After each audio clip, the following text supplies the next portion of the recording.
Welcome to Meet, Act, and Part, a Masonic podcast hosted by Midnight Freemasons Greg Knott, Darin Larners, Todd Creason, and Bill Hostler. The views, opinions and experiences that are expressed by the hosts or guests as individual Freemasons do not reflect the official position of any Grand Lodge, appendant body, or Masonic authority to which the hosts or guests belong. And now on with the show.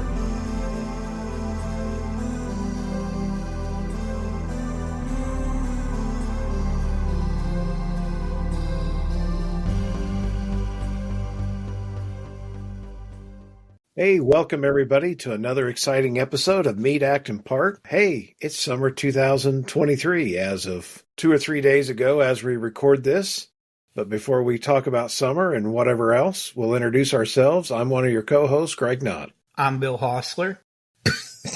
And I'm Darin Larners. Bill apparently had too many ciggies today, so I think it was not enough. Well, that's one way we'll get by summer, right? Is to I'll keep that in the audio also, so the joke works. Yeah, otherwise it'd be kind of like, what the heck are they talking about? I know. Well, that's sort of the theme of this whole episode is we're just sort of catching up. We haven't recorded in a while, and lots of activity for us, Masonic and maybe non-Masonic both, since we sort of talked to everyone last. And I'm going to start with Darin because he's, I think, got the biggest news of all. At least Bill and I think so. Anyway, it's Darin has gotten married, and Darin, you went out, not only got married, but you went to Maine and some other things in the Northeast, and you tied in some Masonic adventures in there as you went. So And the woman actually knew she was getting married, and she wasn't like forced into the back of a van to get there. Well, that depends. That depends, Bill, on which day you ask her about me. So right now, I think she claims she married me of her own free will and accord. I would hope, but I hope so. Other days she may claim that I shoved her in the back of the panel or the windowless panel van that had free candy on the side of it. We'll just see if she blinks her SOS with her eyelids. Right. We'll see. I'll ask her really quick. Honey, blink it SOS if you're being held against your will. I see it. SOS. I don't see any blinking, so I think we're good. And she's still alive then, right? She is, yeah. Okay. She's in the other room. She's ignoring me at the moment, which is atypical because I think all three of us have that going on. I can be quite annoying. So, but yeah, to Greg's point, my lovely, beautiful, amazing wife, Lisa, her girlfriend, her fiance at that time, and now my wife, Lisa, and I eloped to Maine. We flew into Boston and rented a car and drove up to Bangor, spent the night in Bangor, and then went to Bar Harbor and Acadia National Park. And then we got married on that Monday in York in front of the lighthouse, and just a beautiful, wonderful, amazing day. She looked amazing. I looked like a troll, but that's luckily there was we have some pictures on a bridge, so just to go with the whole troll thing. And she didn't shove you off of it, so. She did not. She had ample opportunity to get rid of me because, we were, especially at Acadia National Park, we went up Cadillac Mountain, it's called there. It's one of the higher peaks there in the park. And she could have just did me in right there, then and there, but didn't. So, which she may, end up regretting at some point, I'm sure. Well, once the insurance policy's fully involved. Yeah, that's true. That's very true. That's very true, Bill. That's very true. But yeah, so on the way from Bangor to Acadia, we were just putting along, and in the middle of nowhere, Maine, on a corner of an intersection was their Grand Lodge building. So I stopped and got a few pictures there, and left my card with a pin from the Education Committee of Illinois.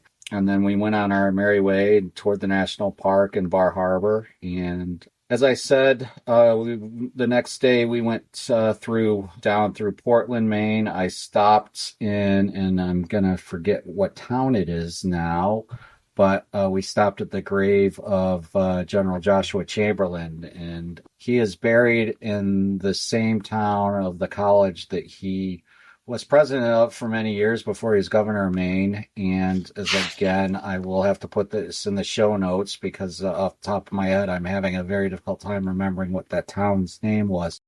But so we went and visited his grave, and that was pretty extraordinary. And like I said, we went to Portland. We saw some lighthouses there. Went to International Cryptology Museum in Portland, and that was actually founded by a gentleman. His name's Lauren Wiseman, and he's actually from Decatur, Illinois. So he's grew up not too far from where Greg and I live. And if you want more about that side of the trip, you can, shameless plug here, you can go to Beyond the Fourth Veil on YouTube and see Robert Johnson's and I podcast about the supernatural and other phenomenon. We just recorded an episode and it dropped sometime this past week or the week before, but it goes through pictures I took of that sort of side of things. As I said, the next day we were married in York in front of... And Brother Chamberlain's buried in Brunswick, Maine. Yes, that was it, Brunswick. Thank you. And we were married in front of Nubble Lighthouse there in York. It's actually technically York Beach, Maine, but we were married it's called Sawyer Park, and we were married on the rocks, and the lighthouse is on an island there across from Sawyer Park, Nubble Lighthouse, and it's a beautiful lighthouse in York Beach. Look it up on Google, and you'll see how beautiful it is. So we after our marriage, we drove up to Burlington, Vermont, and went to Burlington, checked out Lake Champlain and some of the sites in Burlington. And on the way, we stopped in I think it's called Williston, but there's a Ben & Jerry's factory tour there, which we partook in. And that was interesting to see how, Ben & Jerry's is made. On the way there, we did end up having breakfast in Portsmouth, New Hampshire. And one of the interesting things I found, especially there on the East Coast, is they have signs regarding when Lafayette came back from France after the Revolution and did his tour. And there are different markers marking the occasion of, the things he did. So I saw a few of those on the way, which was really kind of fascinating. The big Masonic stuff was obviously near Boston. We went to Lexington and toured. It's called Minuteman National Park there, and it's essentially the path that Most Worshipful Brother Paul Revere took from between Lexington and Concord, and kind of the his journey between those two cities kind of encompasses what's made of what the park is. And that was neat to see. We went to the Northern Masonic Jurisdiction headquarters and museum in Lexington, so I was able to see our beautiful Valley Danville window, which is the stained glass window that the Scottish Rite Valley that Greg and I belong to donated to the museum. And it's I think I would say their pride and joy. Unfortunately, Greg and I discussed, they put a bench right in front of it, which, I can understand. You can sit on the bench and look at the window. But the problem is with pictures, you got this silly bench in the way. And so you can't capture all the details of the bottom of the window, unfortunately. But that was amazing. There was just a lot of stuff there. I think probably the highlight, other than the window, was seeing the jewels that Paul Revere had made out of silver for the officers of his lodge. And did a tour of Boston our last day there, and was able to see North Church, Paul Revere's house, all of that. It was really incredible.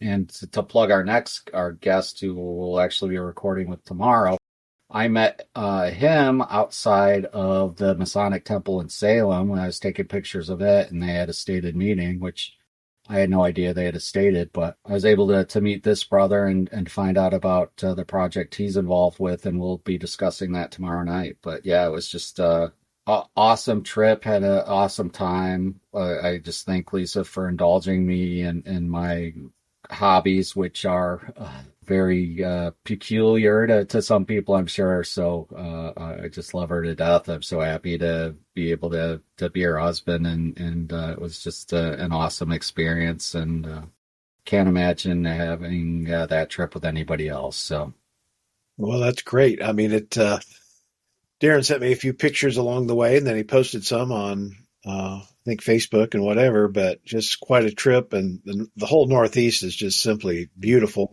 And it's really amazing how much you can see, and the varied landscapes from Maine, to Massachusetts and the other spots you visited. I went to Boston one time and did, Darin, part of what you did, that the Freedom Trail. Freedom yes. Trail is a very unique thing that's literally marked throughout the city of Boston. But I happened to stop at the Grand Lodge building, and they actually have a Masonic version of that Freedom Trail. And of course, many of the spots are the same, since there's so much interconnectivity between, the founding of the country and Freemasonry. But just very, very interesting city. Yeah, I did stop at the Grand Lodge building. Unfortunately, they closed for tours, but I did get was able to sneak a few pictures. And also, I forgot to mention, visited Prince Hall's grave there on. That's what is that? Sort of a humbling sight to go see that grave of his, and all the history that is transformed, taken place since that time, and almost 250 years. Right at it. Yeah, and our good friend Robert Johnson, speaking of 250 years, is part of a committee. He's plural out in Grand Lodge, Massachusetts, and he's on their 250th anniversary committee. So they are planning various activities to culminate with the 250th anniversary, I believe, of the Boston Tea Party, and they're going to do a Boston Tea Party reenactment. So, and from what I've heard, the Grand Master of United Grand Lodge of England is coming over for it to participate in it. So I think I'm going to try to get out there for that, because I think that's going to be an awesome time. Yeah. Well, it sounds like a fabulous trip, Darin. Again, I'm sure Bill feels the same way. We congratulate you on getting married and wish you and Lisa, of course, nothing but the best. And, my only advice is just do what you're told. I've been working on you with that for a few years, and I think the training's going well. So always works. So, Bill, what you been up to? What's we talked on the phone a couple times, but anyway, what all's been going on? Well, it's been an unusual spring/summer. About almost 2 months ago, I was getting my regular eye injection at my local retina specialist, and the first day, my eye's always cloudy after that, because, it's got this medicine that's being pumped through it and such. And so I didn't think anything about it, but the next day it stayed just as blurry, and it continued to be blurry. And that worried me a little bit, since I only have one eye. I'm usually pretty protective of that eye. And so I went back to the retina specialist, and they're going like, I don't know, go see your glaucoma specialist, because I have one of those too. And she's like, I don't know. Let me bring in this other doctor. And so he looked at it, and he thought that what it was, instead of my high eye pressure, what you normally have with what brings on the glaucoma, mine was too low now. So he gave me some things to check out, and he said to follow up with this specialist in 2 weeks. And so I did. And then I found out, after speaking to the specialist, that basically I'm going to have a cornea transplant, or at least a partial cornea transplant. From what he explained to me is that there's a certain little part of the eye that it kind of deteriorates if you mess with it too much. Well, after like 4 eye operations in that eye, and every 2 months for nearly a decade getting injections in the eye, this little section, I wish I could remember the name of it, just kind of checks out. And so what I'm guessing is that last injection I had was kind of like one toke over the line. And so it was like, now I'm going to have this operation. But honestly, from what I hear, I know it's going to be challenging, but from what I hear, it's going to, it might really be for the positive. But while this was going on, Tammy and I took a trip up to Grand Rapids, Michigan in May, beginning of May for it. They had a Scottish Rite reunion up there. And this Scottish Rite reunion, which pretty much was entailed all of Michigan, they have kind of an unusual setup up there because they only have one valley now. They consolidated all their valleys, and then each section of the state has a district. Well, I was going to the Northwest District, I think is what they call it. Anyway, I seen the last 2 degrees I needed to fulfill my golden passport, so I'm waiting on the medal and the certificate for that. And so that was interesting. And while we were there, we went and visited the President Jerry Ford's Presidential Museum, and I thought about stopping talking to you guys on the way back, but we wanted to get home because we had some prior engagements we had to, and stopped in Normal, Illinois, and went and had some really awesome Cajun chicken at this place that I knew of in North Carolina. But the rest of the summer, I've just pretty much been here in the house. I can't really read any longer. I'm looking at my keypad on my computer, and I do not see anything on it. It looks like it's just wiped clean of all characters. And so I really can't use my computer very much. This is probably the most I've used it in a couple months. And so I just kind of sit, and I can kind of still see my iPad somewhat. So I'll just sit and watch TikTok videos or YouTube videos. And if I try to send a text message, but usually right now, if I do, it becomes gibberish, and it takes me 20 minutes to get that typed out. So I've just been kind of incommunicado. And so I thought about creating a video and posting it on my social media, telling everybody that I am still alive and stop the celebrations of the rumors of my impending death, in the streets. So that way, we can keep the country safe. But that's pretty much been my life in a nutshell. I go out and swim. Bill, I don't know, Bill, that it sounds like your life is really that much different than 2/3 of America if you're watching TikTok and YouTube videos all the time. That's pretty much yeah, just it's not as clear as what they used to be. I'd say you're right on schedule with most everybody else. So, but I've got like several other possible surgeries has to happen this summer. So if you remember Seinfeld, they had the Summer of George. Well, mine's the Summer of Surgery. That's kind of the way I'm looking at it. Yeah.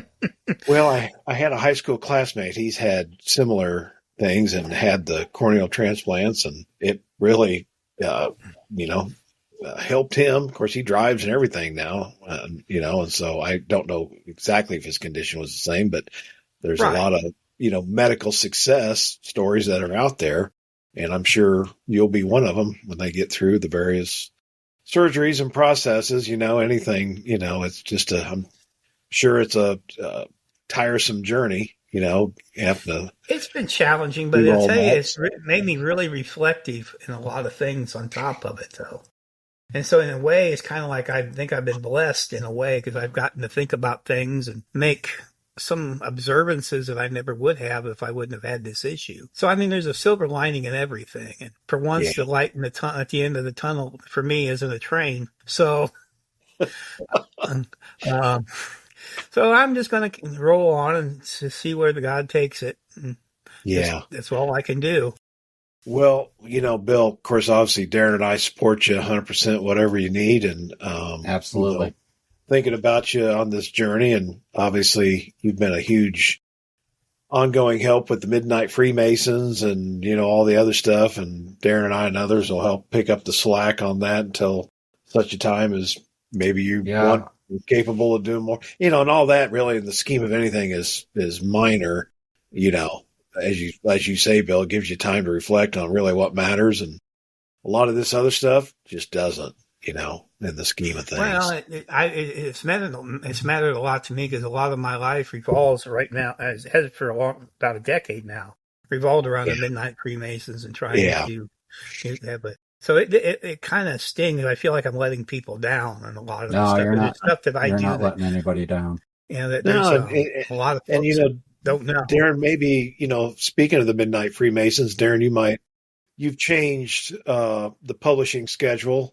And I think it's just part of the evolution of of the product itself. And I don't know, Darin, if you want to mention what's going to go on or is going forward with the Midnight Freemasons. Yeah, please do, because this is the first I'm hearing about it.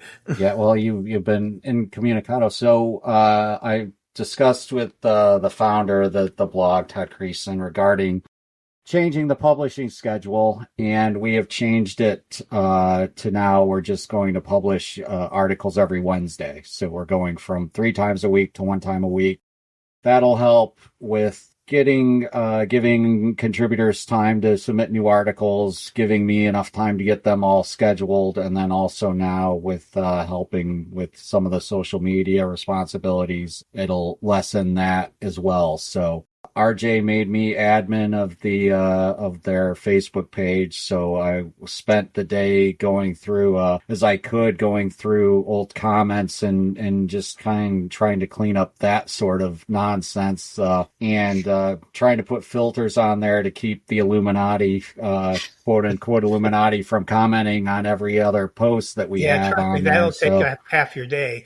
Right. So that's what's going on with the blog. I had made an announcement, and then I actually also posted on their Facebook page today since I got access to that. So and I think part of that is just it's sort of the evolution of the product. I mean, in other words, when Todd started the Midnight Freemasons, Facebook and many of these other things, they were either barely started or they weren't the mainstays they are today. And though I think I'm sure the website still gets plenty of traffic, it's just, people's attention is elsewhere. And I guess us as authors, we haven't spent as much time on it as we could. So I think it's a good thing. And it'll help Darin's workload and keeps the product still out there. And if you've never visited that website, just search Midnight Freemasons. There's over, I think, 2,000 articles out there in the archive. And there's a search box on the website, and there's just infinite amount of Masonic material that you can use for lodge education or just self-education or whatever. And the beauty about that blog is it's run a wide spectrum of topics, anywhere from deeply philosophic, deeply esoteric, to light history, to travel, just really a lot of neat things. And I know the three of us have met a lot of people through it, either virtually or in person. And I think it's a wonderful thing. And, hopefully, just speaking for me personally, I'll get hopefully re-energized here in the next year and start contributing. I sort of ran out of gas, and I was struggling for topics to write on. And thank goodness Darin has literally filled the cup numerous times with articles when we needed them. And I've just struggled. It's like having writer's block for some reason. I haven't done as much on it the last year or two, and hopefully I'll unlock the logjam that sometimes happens and contribute more.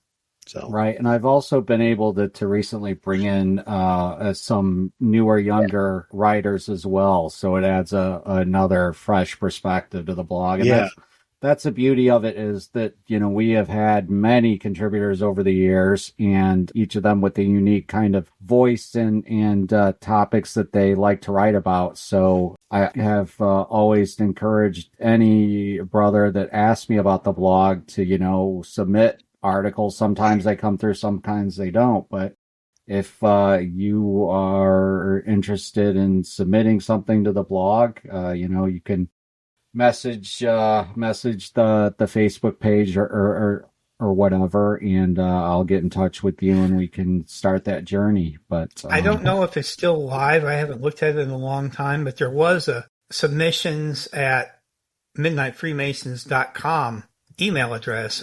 When I have the ability to, I will look at that to make sure that's still active.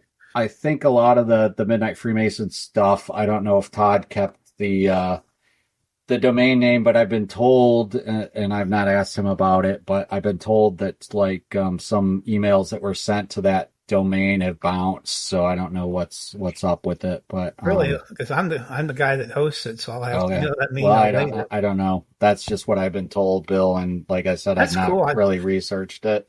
Right. But I mean, in any case, once you're back up to snuff, we can get things sorted out. But that's, we're not. There's no rush for that. Obviously, we want you to get healthy and that. But end of the day, that's the most important thing, is your health, and the rest of it can wait. For that. Yeah. Well, I think Greg ought to tell his big news that has happened to him here recently. Well, I retired. And so I crossed that bridge. Late last summer, I decided I was going to retire, and so gave plenty of notice, and actually worked with my successor for 4 months to get him up to speed. And so sort of, it's a definite change. It's funny. I always thought about that day, and then all of a sudden there it was. And so I finished. So I had 35 years of combined service with mainly the University of Illinois in a variety of capacities. And so I just decided it was time to go on. It's funny. The first couple of weeks, you wake up thinking, it's sort of vacation. And by week 3 and 4, you're like, that's weird. I'm not going back. And then now here, it's been practically 2 months by the time as we record this. I'm like, I'm not sure I miss it as much as I thought. So, and I'm thinking, well, I've always been hyper active in everything I've ever done. And so I was worried about what am I going to do with my time? And then all of a sudden I look back in 2 months, and our little town, we started a new Sons of the American Legion. And so we worked with the local CBS affiliate and had a big fundraiser for what's called Operation Honor Guard. We did flag retirements. We've done some other ceremonies with that, and then took up golf. So I've played probably 10 rounds of golf already, which is 10 more than I'd played in the last 15 years. And I started shooting. I've always liked taking pictures. And so I've gotten deeper into photography, and I've been to 3 air shows. I went to one yesterday as we record this, and took the Thunderbirds were there, and I took a lot of pictures of the Thunderbirds. So I'm in the process of learning Photoshop and Lightroom and all those good things, and learning how to. I've learned already, if you take better pictures in the camera, you don't have to waste a bunch of time afterwards. But that's a harsh lesson that I'm learning. So anyway, doing more with photography. We've got a place in Kentucky, so I've been down there a bunch. Anyway, I guess you sort of get the idea that I haven't sat home very much. And so I got more stuff coming. I'm still active Masonically. We've had lodge officer installations at the various lodges here locally. There's a new grotto started in our area, Illini Grotto, and at some point we'll have Vance Martin on. He was sort of the organizer of it. So Vance and I worked together. So I was like, yeah, I'll join so you can get enough for the charter members. So I joined one more thing. What's one more at this point, right?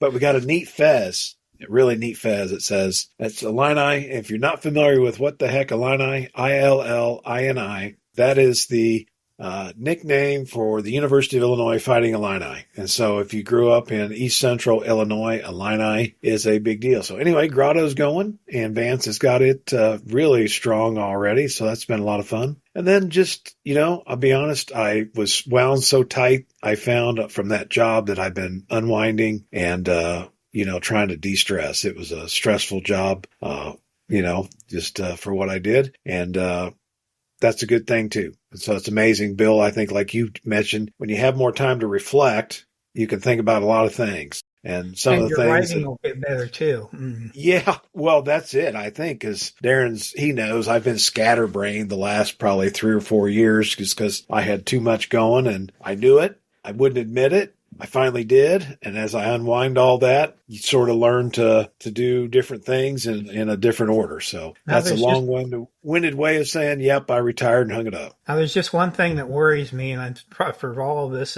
Now that you're retired, you're on a fixed income. So I guess now we're going to have to pass a hat for your dues, or you're going to be one of these that don't want to raise them because you're on a fixed income. That's right. Yeah, I'm on a fixed income. So, that's right. Darin, I'll just send you all my dues notices. Just take it out of the Midnight Freemasons treasury. Yeah, the big treasury that we have here at the Midnight Freemasons of zero. Although, I gave a speech one time, and somebody asked me how much money we make, and I said, honestly, it costs all of us because there's not a dang dime that goes into it. Yeah, and it'd be easy to monetize it. Don't get me wrong, if we wanted to go that route, but I don't want. I think it's a blessing, especially with that site and what we do. I don't want any involvement in ads, cluttering up any of that. So, and I think it's existed and flourished because we didn't try to Probably. monetize I mean, it. probably early on, and it's just been kept that way, and we'll keep it that way. As Bill said, I think if we ever honestly ran into an issue where we needed to raise some funds, we probably could get enough people to contribute if we needed it. But at this point, none of us we're not in that situation. I don't hopefully ever see us being in it, unless Facebook and decides to start charging or whatever. Since everything's going to this monetization model, we'll see. But yeah, no doubt. Well, that's so for our listeners, we appreciate everybody listening. So that's sort of the catch up for what Bill and Darin and I have been doing. We're going to work on some new episodes for you this summer. We're recording another one this week that Darin alluded to earlier. So that'll be the start of hopefully several. And, if you've got a topic you'd like us to cover, or if you've got a guest that you would suggest, you can reach out to through the Facebook page and get a hold of us, and we'll do that. It's sometimes other than ourselves, we wonder, does anybody listen? Well, all of a sudden you'll hear people through our various Masonic journeys that say, "Oh yeah, I've listened to you guys," and so we appreciate it. I know I listen to a lot of podcasts, and it's like all the hosts on there, they all appreciate their audience. And so we are equally grateful for each and every single one of you that listen. All three of you that listen to us, we are very... Yeah. I kid. So Darin, any final wrap-ups? We're going to make this a short episode. Anything else you want to add? I just had something and I've lost it, so that's par for the course. But I did want to add one thing. I was able to meet in person Eric Marks, former Midnight Freemason contributor in Boston, and Eric and I have been good friends since his contributing days, and hopefully he may some point have some more material to contribute. So yeah, Eric is just amazing individual. I love that brother so much. So I was so happy to get to spend just a little bit of time with him on our trip. Lisa and I had dinner with him, and just awesome time with him. He's just I can't speak. He's just awesome. I mean, I can't even express how great a brother he is. So that was amazing. Bill, any final thoughts on this little short episode? Honestly, no. I think we covered just about everything, which was going to be a show about nothing, and I think we nailed that. Yeah, awesome. I think we got the Seinfeld theme down. So I don't have anything else either, other than saying thank you again for listening. This has been another exciting episode of Meet, Act, and Part. Thank you for listening to Meet, Act, and Part. For more information about our show, visit our website at www.meetactandpart.com. While there, please consider supporting the show by sponsoring us on Patreon. Until we meet again, may we meet, act, and part.